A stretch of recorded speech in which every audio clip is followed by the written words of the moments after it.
Moje meno je Slavo Lapský a som vášnivý spektrista.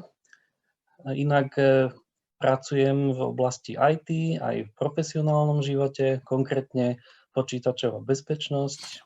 No a som v podstate vývojár, analytik softveru, analyzujem rôzne hrozby počítačové a podobne. No a ak sa nemýlim, tak s osobnými počítačmi a s počítačmi vo všeobecnosti si pracoval už od 80. rokov. Mňa by zaujímalo celkom, že ako si sa vôbec dostal k osobným počítačom v takomto skorom období, teda na naše pomery minimálne. A či ste nejaký mali doma a ako si sa vlastne naučil s počítačami pracovať? No ja som vlastne už od malička sa hral s elektrinou, som si zapájal rôzne obvody, navrhoval schémy, vymýšľal elektronické zapojenia. No a hral som sa proste so všetkými elektronickými vecami, čo sme mali doma. Rozoberal ich, skúmal. No a počítače v podstate sú tiež elektronická vec, takže tie logicky zapadli tiež do môjho záujmu. No a konkrétne k ZX Spectru som sa dostal tak, že v roku 1986 si jeden spolužiak doviezol Spektrum zo západu, tak sme to všetci obdivovali, čo to má a podobne. A potom neskôr, v roku 1987 vo februári, do Teska, teda vtedy to bolo ešte Prior, doviezli 80 počítačov Delta. My už sme presne vedeli, že to je obyčajné plusko, ZX Spectrum Plus, tak sme si asi 10 z triedy to hneď išli kúpiť. No a vlastne tak som sa dostal k prvému ZX Spectru. No a ako som sa s tým naučil pracovať, tak tu by som povedal, že dosť neštandardným spôsobom, aspoň na dnešnú dobu, som si proste prečítal návod. Pretože k tejto delte bol aj priložený normálny návod, priložený do našeho zrozumiteľného jazyka, takže ten som si pekne celý naštudoval, bol tam presne vysvetlený celý basic, ako to všetko funguje, ako nahrať programy, ako si programy uložiť na kazetu a aj trošičku zo strojáku tam bolo malinko, aspoň zoznam inštrukcií pri ASCII kódoch. No ty, pokiaľ viem, tak si sa hrám nikdy nejak extra nevenoval, primárne minimálne, ale napriek tomu my v múzeu evidujeme minimálne 2 programy s tvojim menom, tak môžeš nám ich skúsiť len tak skrátke predstaviť a potom v ďalších otázkach sa budeme im venovať troška detálnejšie? No, keď som sa teda naučil ten basic, zo začiatku ešte v roku 87, tak samozrejme nechcel som sa len hrať hry a pasívne robiť takú tú pasívne konzumovať zábavu hraním hier, ale viac ma bavilo tie hry tvoriť, alebo proste aj nejaké akékoľvek iné programy. No a tak som vytvoril niekoľko hier v Basicu, ktoré som potom zahrnul do jednej veľkej kolekcie, ktorá sa volá BS Mix a tak to aj vydal. No a okrem toho ešte som potom neskôr vypustil niekoľko ďalších menších hier. Jednou z nich je aj 3D Labyrinth. A to ani tak nie je moja hra. Vznikla tak, že som náhodou niekde našiel kratočký basic, ktorý zobrazil bludisko a umožnil prejsť týmto bludiskom. Tento basic sa mi zapáčil, trošku som si ho vzal do parády, doplnil k nemu nejaké menu, zobrazenie toho bludiska, nejakú help stránku. Keďže to bolo basicu, bolo to dosť pomalé, tak som to skompiloval Hisoftom, pridal k tomu hudbu nejakú a toto celé vypustil ako hru. Keďže ale ja nie som hudobník, tak som pridal hru z jednej hry, takú bipovú, a pokiaľ užívateľ mal AY, tak mu to začalo hrať hru na AY. A ako hudbu na AY som použil od Fuku hudbu zo Special Pocket 3. Čiže to, že je pri 3D Labyrinte napísané popri Bizisofte, čo bolo vlastne tvoje vývojárske alter ego, aj meno František Fuka, neznamená, že ste spolupracovali, ale skôr, že si od neho vlastne požičal hudbu z nejakého jeho programu. Áno, presne tak. Proste som tam napísal pôvodného autora toho basicu, potom seba, keďže som to dal celé dokopy, a Fuku akože autora pre AY. A pokiaľ viem, toto bol celkom taký štandardný prístup pri dosť veľkom množstve tvorcov a častokrát to, čo akoby ľuďom chýbalo, čo sa týka ich skillsetu, tak si vypožičiavali z iných hier, či už grafiku alebo hudbu a tak ďalej. Je to tak? Áno, je to tak. Vtedy bolo, v tom období bolo zvykom, no poviem také slovo neslušné celkom, vykrádať hudbu z hier. To znamená, človek si nahral hru, tam bola pekná hudba, tak hneď sa pozrel do kódu tej hry a hudbu si z nej vybral. No a takto vlastne vznikali aj prvé demá, ktoré boli kolekciami hudieb vybrakovaných z hier. Okrem tých programov, ktoré si spomínal, my máme v našej evidencii v múzeu aj program s názvom Genius 18, čo nie je tak úplne hra, ako je to skôr chatbot. Je dosť možné, že pravdepodobne prvý chatbot v Československu. A mohol by si nám povedať viacej o tom, ako ten software fungoval a čo stalo za tým nápadom ho vytvoriť? No tak vždy ma fascinovala umelá inteligencia a to, keď sa počítače správajú ako ľudia, proste vedia nejakým spôsobom reagovať, odpovedať alebo jednoducho sa pozhovárať s človekom. Už existovali nejaké známe iné programy na iných platformách, ale ja som chcel niečo podobné spraviť aj na ZX Spectre.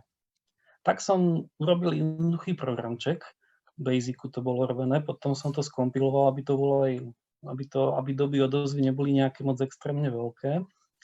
No a nazval som ho Genius, akože je múdry, no ale tak moc múdry nie je. Podľa testu IQ by bol tak na úrovni asi dvojročného dieťaťa, odhadujem. No, tá 18 to je iba číslo verzie, proste, že 18 krát som uložil Basic a až potom sa mi to zdalo ako dostatočne dobre pre zverejnenie.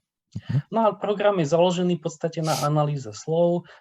V každej vete, ktorú mu človek napíše, hľadá nejaké známe slova, buď nejaké opytovacie zámená, alebo nejaké slovesné tvary v minulom čase prítomnom. No a ako náhle nájde nejaké opytovacie zámeno, tak z databanky vyberie nejakú odpoveď, ktorá sa hodí na to opytovacie zámeno, preformuluje vetu podľa nejakých základných gramatických pravidiel a napíše odpoveď. Keď nájde v texte nejaké známe slovo, tak tiež na nejak proste zareaguje. S tým ovšem, že napríklad prvú osobu zmení za druhú, napíše tú vetu, alebo druhú osobu zmení za prvú a tak týmto spôsobom tú vetu gramaticky pretvorí. Takže človek potom má dojem, že ten program s ním reálne komunikuje. No a základ celej inteligencie programu sú náhodné čísla. To znamená, že program vždy, keď niečo zistí, na čo by vedel reagovať, tak vždy si náhodne vyberie z nejakej množiny odpovedí a tu potom vypíše užívateľovi nejakým spôsobom. A pamätáš si možno aj na nejaké reakcie na ten program? Videl si nejakých ľudí ho hrať? Páčil sa im? No, tak reakcie boli rôzne. Jednu takú, čo si pamätám tak najviac, bola, že raz v jednom klube sa s ním niekto hral. No a tak sa ho spýtal, že aká je súčasná geopolitická situácia. A program odpovedal, hnedá. Tak všetci vybuchli huronský smiech, že čo toto je za hlúposť. Ale tak on vybral náhodne z nejakej množiny odpovedí, takže No, dávalo by to zmysel celkom. Nerozumel tomu, čo sa človek pýta, len proste zistil, že tam je opytovacie zámeno aká, ďalej zvyšok vety spracoval, v tomto prípade sa náhodne rozhodol, že ho zahodí a vypísal nejaké prídavné meno. Nechcel tým povedať, že situácia je na hovno? Áno, aj také potom, aj o tom sme sa potom neskôr bavili. Jasné. Dobre, no potom dosť rýchlo po revolúcii vlastne Jaro Vitek zakladal spoločnosť Ultrasoft, čo bola prvá distribučná spoločnosť určená na distribúciu hier a software na Slovensku a možno, že dokonca aj v Československu. No a pokiaľ viem, tak ty si spolu s Ultrasoftom pracoval aj na prvej DRM ochrane proti kopírovaniu hier u nás, ktorá teda že vraj bola dosť sofistikovaná a chvíľu aj trvalo, kým sa ju ľudia naučili prelomiť. Môžeš nám možno o tom niečo povedať? Ako na akom technickom riešení bola postavená? Akým spôsobom sa teda nakoniec obísť dala? Koľko možno trvalo kým sa objavili prvé hry, ktoré vlastne boli skopírované a dokázali obísť. Mhm. No tak najprv by som povedal, že to DRM, tá skratka je to trošku príliš nadnesená na označenie tejto ochrany. Bolo to iba obyčajná ochrana proti kopírovaniu, aby si proste bežný užívateľ, ktorý sa až tak do systému moc nevyzná, nevedel hru jednoduchým spôsobom skopírovať. No, Ultrasoft vydával hry na kazetách a na disketách. Na kazetách fungovala ochrana veľmi jednoducho. Keďže som predtým robil kopírovacie programy na kazety, tak som aj presne vedel, ako funguje záznam na kazetu, akým spôsobom sa spracúva, ako fungujú kopírovacie programy. A môjim cieľom bolo vymyslieť ochranu, takú, ktorú by ale užívateľ na prvý pohľad nespoznal. To znamená, že užívateľ si normálne hru skopíruje, všetko pôjde OK, kopírák všetko označí, že OK, správne skopírované, aj zverifikuje to správne. No ale doma, keď si to potom pustí, tak zistí, že mu hra nefunguje. No a ochrana spočívala v tom, že za každým blokom dátovým nahratým na kazete sa nachádzali ešte 4 bity dodatočnej informácie. Tieto 4 bity človek nepočuje, lebo v podstate to je rovnaký zvuk ako prechádzajúce bajty, ale kopírovací program ich považuje už za nejaký zbytok, nejaké rušenie. A keďže Čech sám predtým sedel a všetko bolo v poriadku, tak to už proste nebral do úvahy. Lenže 4 bity boli v hlavičke, 4 bity boli v bloku, prípadne ďalších blokoch a z týchto dodatočných informácií sa potom zostavil dekryptovací kľúč, ktorým sa dekryptovali samotné data hry. Takže pokiaľ si to človek skopíroval a doma potom pustil a nemal tie dodatočné 4 bity vo viacerých blokoch, tak v podstate mal iba bezcenný kus dát. Si nahral z kazety a nemohol s tým nič robiť. No ochrana na disketách bola už trošku menej sofistikovaná, tam som moc vymýšľať nemohol, pretože existuje viac verzií rôznych radičov. Z Western Digitalu pôvodne sa používali, neskôr potom od Intelu, takže tam som nemohol ísť až takto na low-level úroveň. Tak tam som to spravil jednoducho tak, že vo FAT tabulke na diskete bol špeciálny záznam a hra si po spustení kontrolovala, či je tam tento špeciálny záznam. No a keď nebol, tak to znamená, ak ten užívateľ si nahral hru na inú disketu, než oficiálne kúpenú, tak jednoducho hra vynadala, že je skopírovaná a nefungovala. Čo samozrejme malo aj jednu menšiu nevýhodu, a to takú, že človek si kúpil jednu ultrasoftiackú hru oficiálne a potom si na tú disketu mohol nakopírovať čokoľvek ďalšie od Ultrasoftu a malo to v podstate aj s ochranou proti kopírovaniu. Podarilo sa niekomu tú ochranu aj prelomiť nakoniec? Zo začiatku nie, ale tak samozrejme hackeri sú šikovní a niektorým ľuďom takým naozaj, čo sa v tom vyznajú, tak tí to dokázali prelomiť, pretože to nebolo nič nejaké extra špeciálne. A navyše na Spectre existujú hackeri, ktorí dokážu prelomiť čokoľvek, takže tam proste neexistuje ochrana, ktorá by nešla prekonať. Len ešte by som chcel tak zdôrazniť trošku, alebo podotknúť, že tieto ochrany už dneska sú bezpredmetné, lebo Ultrasoft oficiálne povolil bezplatné šírenie všetkých spektráckých programov a ich portovanie na iné 8-bitové platformy, napríklad PMD85, PP01. Jediné, čo ešte stále ako blokuje a čo by sa nemalo, tak je portovanie na viacbitové platformy. Pod menom Busysoft teda si známy nielen ako tvorca týchto programov, o ktorých sme sa rozprávali, ale v prvom rade ako jeden z najvýznamnejších demoscénových tvorcov na Slovensku.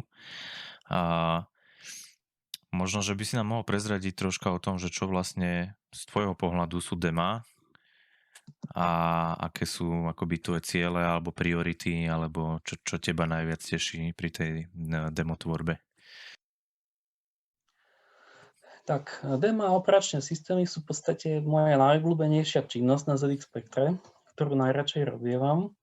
No a demo to je v podstate taký program, ktorý není moc interaktívny, ale poskytuje užívateľovi nejakým spôsobom nejaký audiovizuálny zážitok.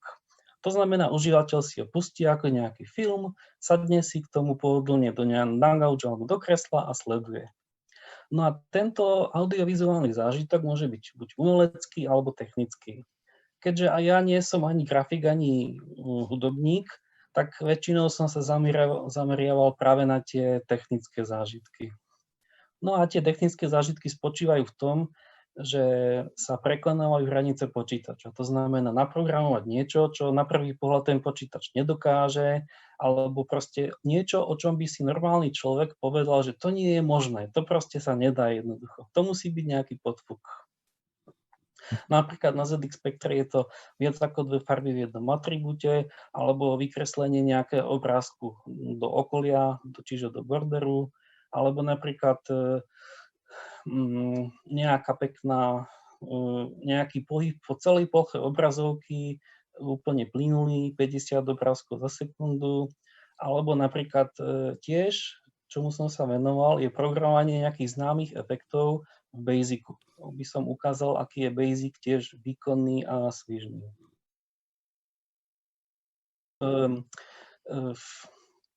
Dneska už trošku tá technická oblasť na moderných počítačoch je trošku pase, lebo moderné počítače v podstate dokážu čokoľvek a tam nie je problém naprogramovať aj akýkoľvek efekt, čokoľvek, čo sa na obrazovke robí.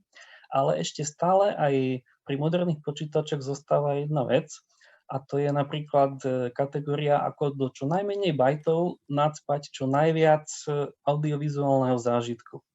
Napríklad 256-bajtové intra sú veľmi taká obľúbená kategória. To znamená, že 256 bajtov treba urobiť nejaký čo najveľkolepejší efekt. No a toto funguje aj jak na Spectre, aj na ostatných 8 bitoch, tak aj na PCčkách v súčasnej dobe.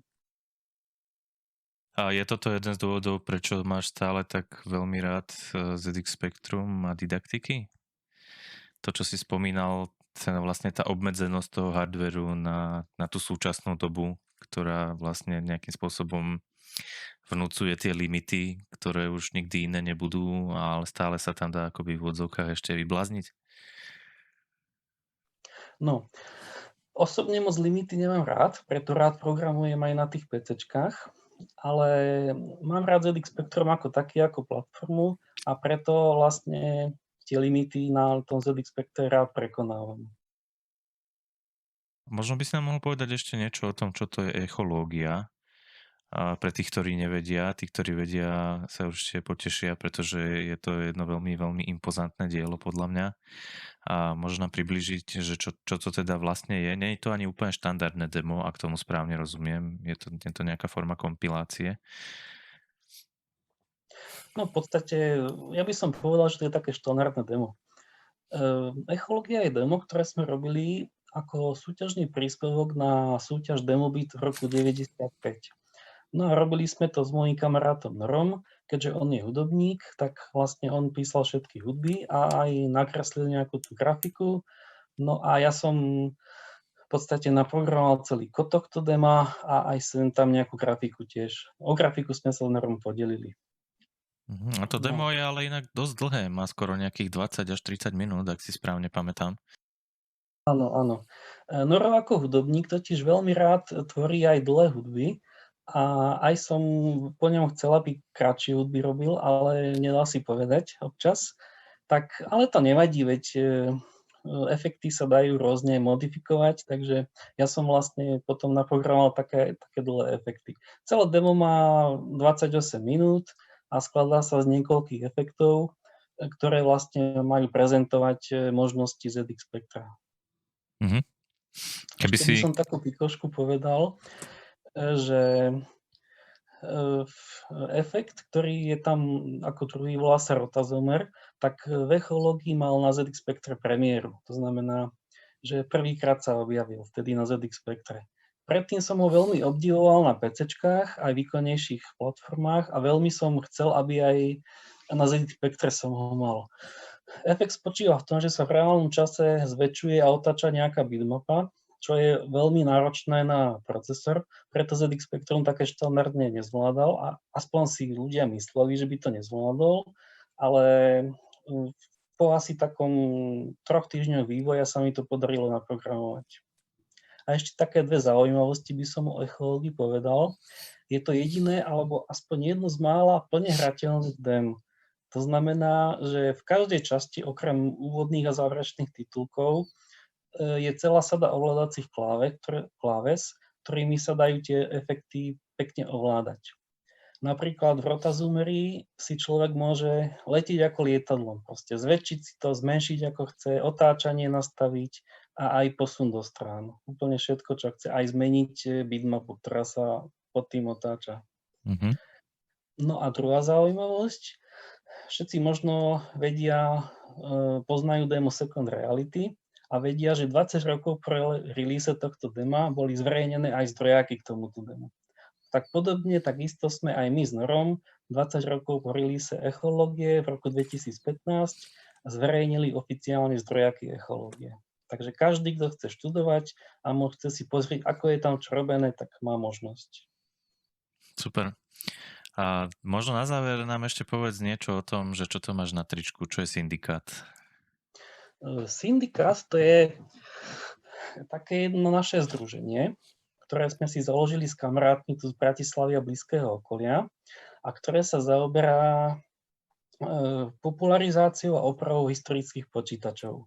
Hlavne ZX Spectra, didaktikou, ale aj rôznych počítačov od značky Tesla, napríklad PMD85 alebo PP01. No a staráme sa proste o to, aby tieto platformy neupadli do zabudnutia, oživujeme ich a opravujeme prípadne pokazané počítače, dávame dokopy, aby fungovali. Máme viacero členov, dokonca aj v Košiciach máme nejakých členov a takto spolupracujeme už asi 10 rokov. A keď už o tom teda, keď to už teda spomínam, keby ste nevedeli, kam dať 2% zo svojich daní, tak môžete ich venovať aj nám na syndikát. Keby vás niekto chce kontaktovať, prípadne s niečím poradiť alebo pomôcť s opravou počítača, tak ako sa k vám vieme dostať? Máme webovú stránku, volá sa klasickysyndik.at, takže tam nás nájde. Super, Slavo, tak ďakujem ti veľmi pekne a držím palce so všetkými vašimi aktivitami. Ďakujem aj ja, držím palce aj ja vám.